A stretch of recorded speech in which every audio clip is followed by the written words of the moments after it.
In this video, we'll explain how LEVERS provides a path to mastery that is embedded in our learning design.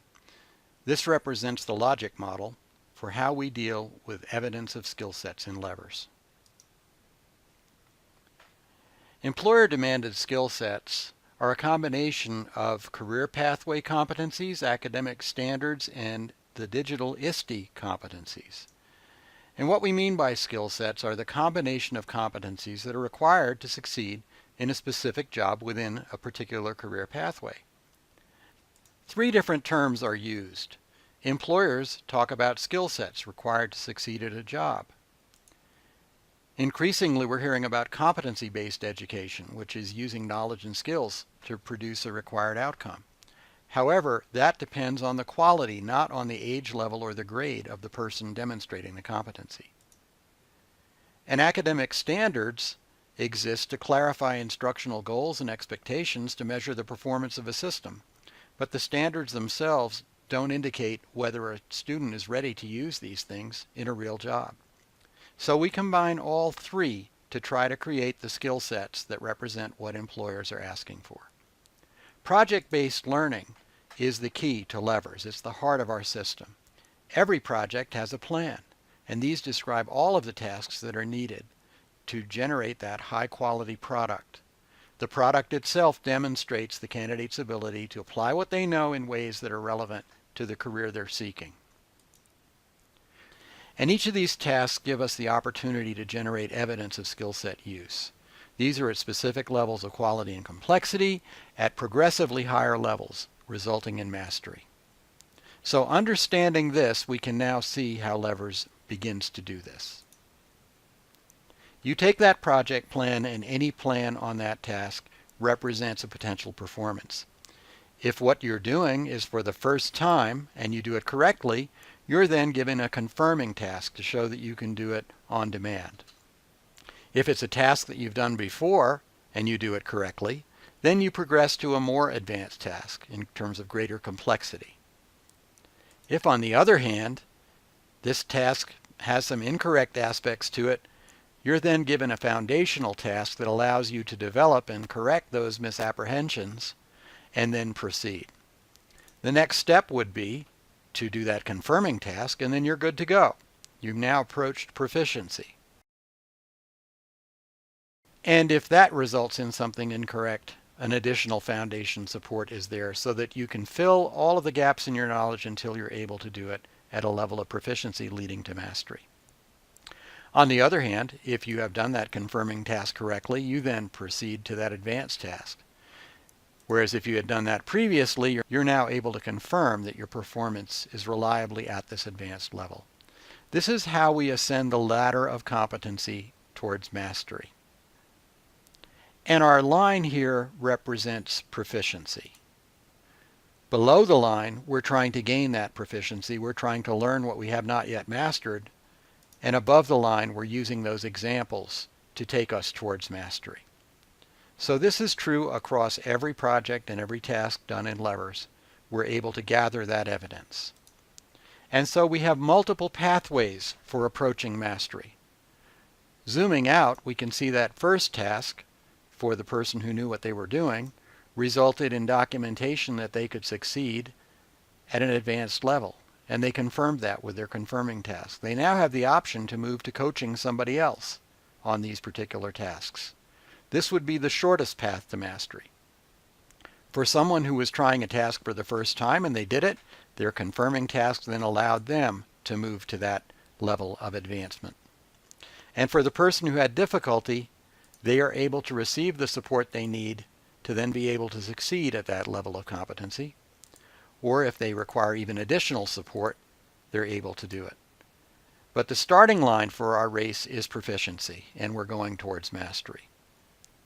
The result of this is a skill set portfolio. And we're looking at a digital media skill set here that combines career pathways, academic, and digital competencies. When we look at the academic, we can see that this student had shown an example, a strong example of skills in research, and the best ever example that we saw in terms of speaking and listening. I think have the greatest impact on parenting and stress.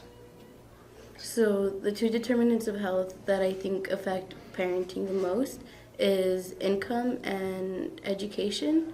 Income because like for most parents, most families in New Mexico, like they're working two jobs and still barely making it enough to be able to afford good food and good health care and like living in a good environment. And education because when the parent doesn't have higher education, they can't help their kid who's in 10th grade and learning trigonometry and like They never did it yeah, themselves. because they've never learned that, so that's why. Yeah. In terms of writing, it was a strong example of good writing for this digital media piece. And the data analysis showed a good example of strategic thinking in terms of how we were going to look at the data coming off of the digital media that was created. The academics provide a foundation for the career competencies. And so here we see someone coaching someone else on video editing skills, and a strong example of that. We see someone who had the best ever design for extended thinking and web design, as well as someone coaching in project management. For the ISTE standards, the collaboration was a good example of strategic thinking, computational thinking and extended thinking, and innovative designing, coaching people on extended thinking for innovative design. So across this project, there have been 10 examples of the use of these skill sets, and we see how they combine the career, the academic, and the digital. So let's dive a little deeper in to see what these triangles actually represent. We validate the evidence in LEVERS according to a logic model, and a logic model has three pieces. It combines the gain in experience with the gain in task complexity, and ultimately with the performance quality. So when you have green on all three of these levels, you are now at a level of professional quality. The experience levels range from something that you don't know about that you need to know, to something you're aware of that you've never done, to something where you actually have an example of using that competency, and the highest level where you've coached somebody else in that competency. In terms of quality, you might have to redo something that had too many problems. It's better to just start over. Or there might be a small number, one or two significant problems, which if when fixed would result in that strong example. And in 5% of the cases, we have the best ever quality for that particular example. In terms of task complexity, there are 4 levels as well. Recall tasks include these things. You might be asked to arrange, calculate, define, draw. These are the basic activities that you use when you're trying to learn something. These are the activities that we do in school as we're preparing to become ready for college and career. These are not activities that people typically get paid to do. It's expected that they know how to do these things before they get hired. The skills and concepts level are more sophisticated.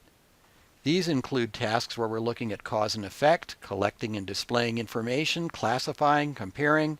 As you can see, the thinking involved in these tasks is at a more significant level. But still, these are elementary tasks that no one would get paid to do. At the strategic thinking level, this is where we begin to see the skill sets that people are looking for in employment. They want people to have the ability to cite evidence, to make plans, critique execution, develop arguments, differentiate. Here we're looking at more significant use of mental processes to define problems that have an expected answer. They may be non-routine, but we're really working within the domain of what is known. And at the extended thinking level, employers are asking people to be able to analyze, apply concepts, connect, create, critique findings, design, prove, synthesize. So as we move up these levels of complexity, we're moving into the areas where the skills that employers are demanding come into play, and we're generating evidence of those. It's all about moving up, and so LEVERS suggests the improvement paths. For someone with an initial definition that contained errors, they'd have a choice. They might resubmit that definition, fixing the errors, or they might correctly apply that revised definition with the appropriate skills and concepts. There's always a way to improve, and the indicators are showing which way to go. The first try might have had conceptual errors, and in that case, the next try addressed those errors, so it now became a strong example of awareness, but there's still no example of somebody actually having created something. That's the next level, where we apply those skills in practice, resulting in a strong example. And what if you have a strong example already? What's next for you? You might coach someone else, or you might extend over time and across domains, providing your own example of extended thinking. So the matrix allows us to move up and to show that path towards mastery.